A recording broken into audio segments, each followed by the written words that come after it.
Tell us, Carter, where's Harley Warren? I have told you... There's no use lying, Carter. We have a witness who placed placed you and Warren on the Gainesville... If you will please... On the Gainesville... Let me finish! By God, won't you let me finish? I repeat to you, gentlemen, that your inquisition is fruitless. Detain me here forever, if you will. Confine or execute me if you must have a victim to propitiate the illusion you call justice. But I can say no more than I have said already. Everything that I can remember I have told with perfect candor.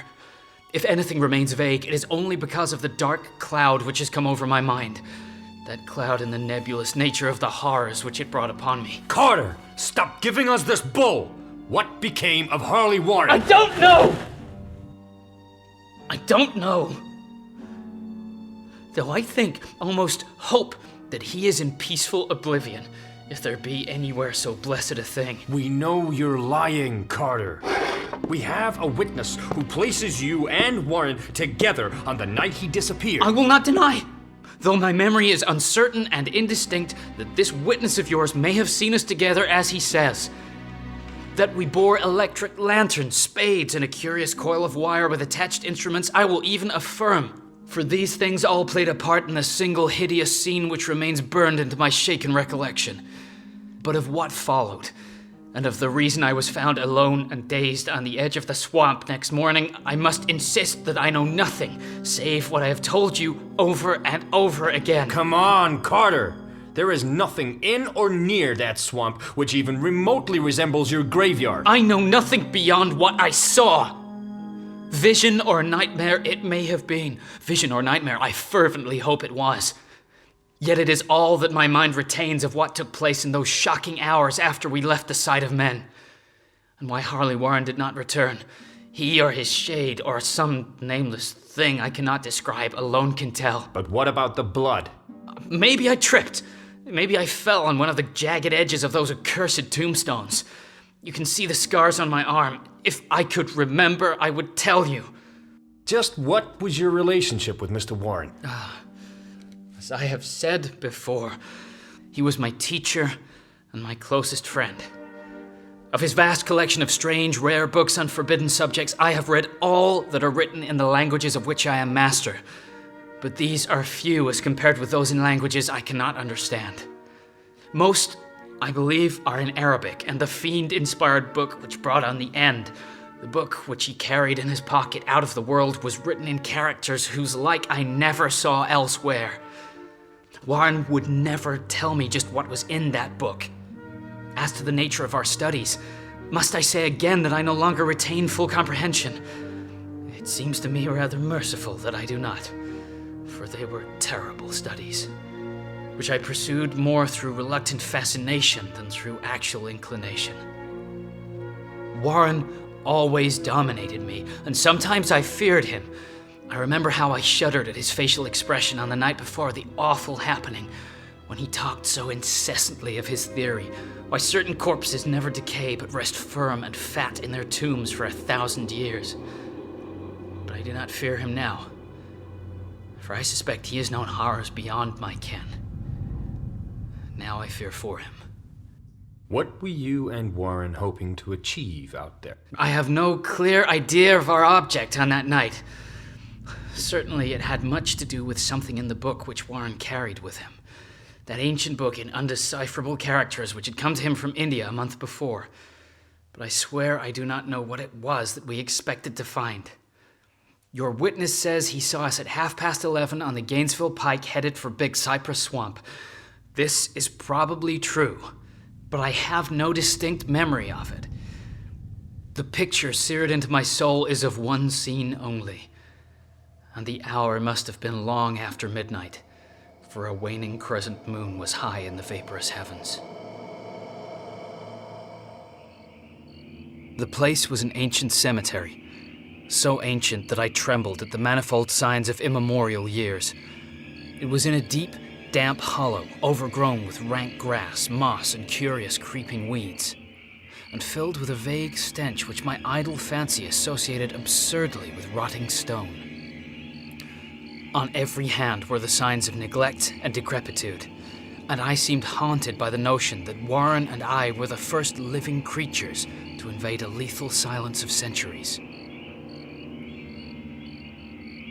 Over the valley's rim, a waning crescent moon peered through the noisome vapors that seemed to emanate from unheard-of catacombs. And by its feeble, wavering beams, I could distinguish a repellent array of antique slabs, urns, cenotaphs, and mausoleum facades, all crumbling, moss-grown, and moisture-stained, and partly concealed by the gross luxuriance of the unhealthy vegetation.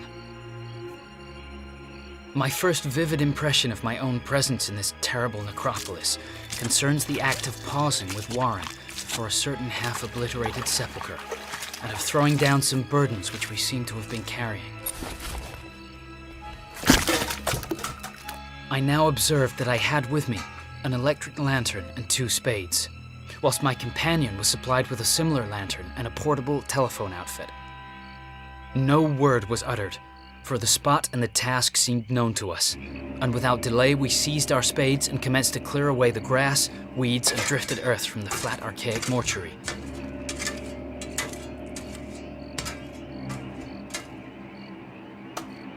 After uncovering the entire surface, which consisted of 3 immense granite slabs, we stepped back some distance to survey the charnel scene, and Warren appeared to make some mental calculations.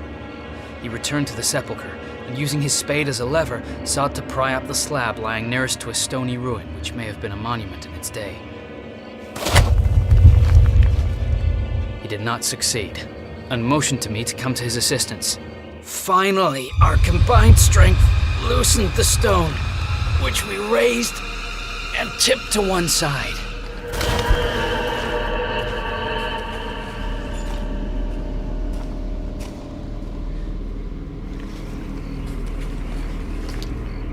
I'm sorry, Carter, you'll have to stay here on the surface. You want me to stay? Here? I don't wish to offend you, and heaven knows I'd be glad enough to have you with me, but... Then let me come with you. I've studied the texts, I know the ritual, I deserve a chance to see... You have no idea what this thing is really like. As much as you have read and as much as I have told you, these are but small fragments of all the knowledge that I have acquired. But I can help you, Warren. You can't do this alone. The responsibility is mine alone. Don't worry about me. I am fully prepared for all that I shall have to say and do down there. I really need you here to man the telephone. To man the telephone? All these years, our studies, the experiments, all for nothing? If I do not return, and there is a very real chance that I may not, someone will need to tell of our discovery. I refuse to be your glorified biographer. I deserve to go down If you will not stay here, then we will abandon this expedition. You don't mean that. I cannot risk your death or probable madness. Carter, you've been my faithful protege and friend all these long years. I cannot let you go down there. Your nerves are too frail. Here, take this. I'll keep you informed every step of the way. You see, I have enough wire here to reach the center of the earth and back. I can still hear in my memory those coolly spoken words, and I can still remember my remonstrances. I seemed desperately anxious to accompany my friend into those sepulchral depths, yet he proved inflexibly obdurate. All this I can still remember, though I no longer know what manner of thing we sought. After he had secured my reluctant acquiescence in his design, Warren picked up the reel of wire and adjusted the instruments. At his nod, I took one of the latter and seated myself upon an aged, discolored gravestone close by the newly uncovered aperture. Remain here above ground, Carter. Under no circumstance should you follow me. No matter what you hear, no matter what I say, do not follow me. Then he shook my hand, shouldered the coil of wire, and disappeared within that indescribable ossuary.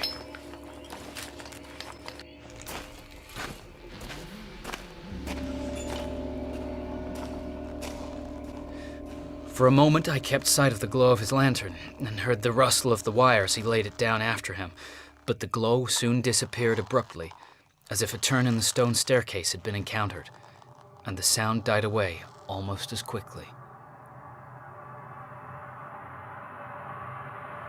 In the lone silence of that hoary and deserted city of the dead, my mind conceived the most ghastly fantasies and illusions, and the grotesque shrines and monoliths seemed to assume a hideous personality, a half-sentience.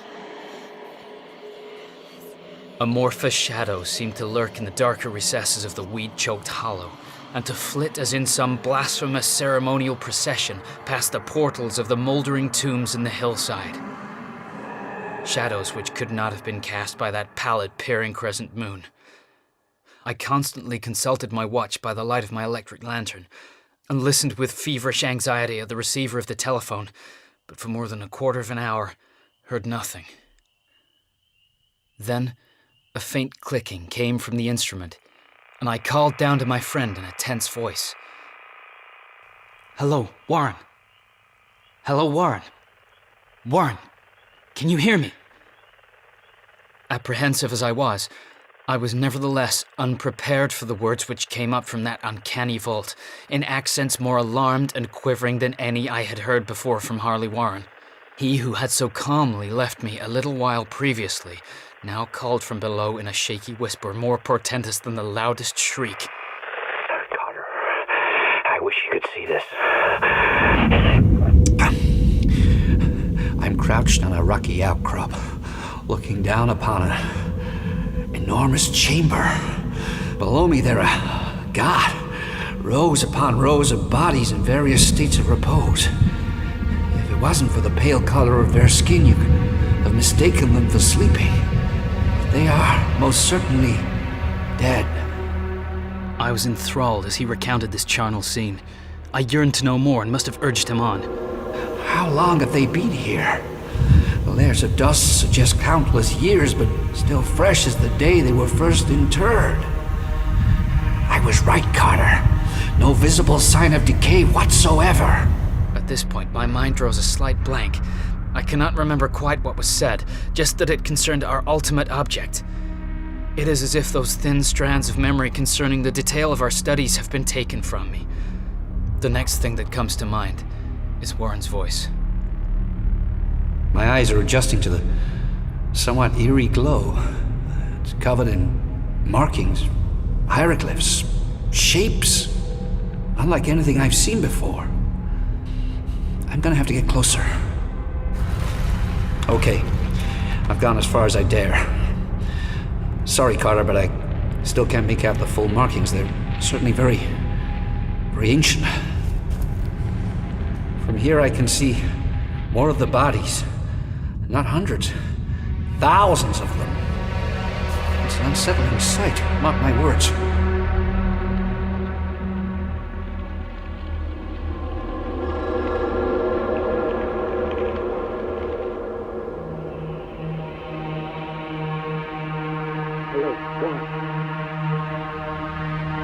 Are you okay now? Warren, can you hear me?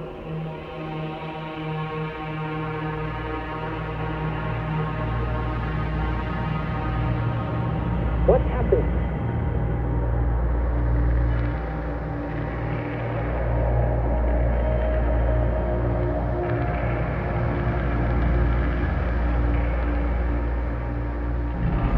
Wait. Something's happening. What's happening? God, if you could see what I'm seeing. Paralyzed, I could not speak. All around me, seething, contorting, torsos painted. Mouths without noses, faces without eyes. Warren! What is it? What do you see? What is it? There's something else here, slithering from the pit. It's old, beyond ancient. I don't understand. Warren, speak clearly. Carter, for the love of God, put back the slab and get out while you still can. Quick, leave everything now. Make for the outside. It's your only chance. Do as I say. Do it now. Get out. For God's sake, put back the slab and run. Warren! Brace up, I'm coming down! Don't! You can't understand. It's too late, my own fault. I didn't know. Put back the slab and run. There's nothing else you or anyone can do now. Go! Now! Quick! Before it's too late! Carter, hurry, it's no use now. You must get away. Better one than two. Put back the slab. Nearly you have me, Carter. Don't make it harder. Save yourself. Cover up those damn steps and run for your life. You're losing time. Run, Carter, run! After that was silence. I know not how many interminable aeons I sat, stupefied, whispering, muttering, calling, screaming into that telephone. Warren! Warren! Answer me! Are you there? And then there came to me the crowning horror of all. The unbelievable, unthinkable, almost unmentionable thing. I have said that aeons seemed to elapse after Warren shrieked forth his last despairing warning, but after a while, there was a further clicking in the receiver, and I strained my ears to listen. Again, I called down, Warren! Are you there? And in answer, heard the thing which has brought this cloud over my mind. I do not try, gentlemen, to account for that thing, that voice. Nor can I venture to describe it in detail, since the first words took away my consciousness and created a mental blank which reaches to the time of my awakening in the hospital. What shall I say? It was the end of my experience, and is the end of my story. I heard it and knew no more, heard it as I sat petrified in that unknown cemetery in the hollow, and this is what it said. You fool! Warren is dead! He's dead! Warren is dead! He's dead! Oh, God!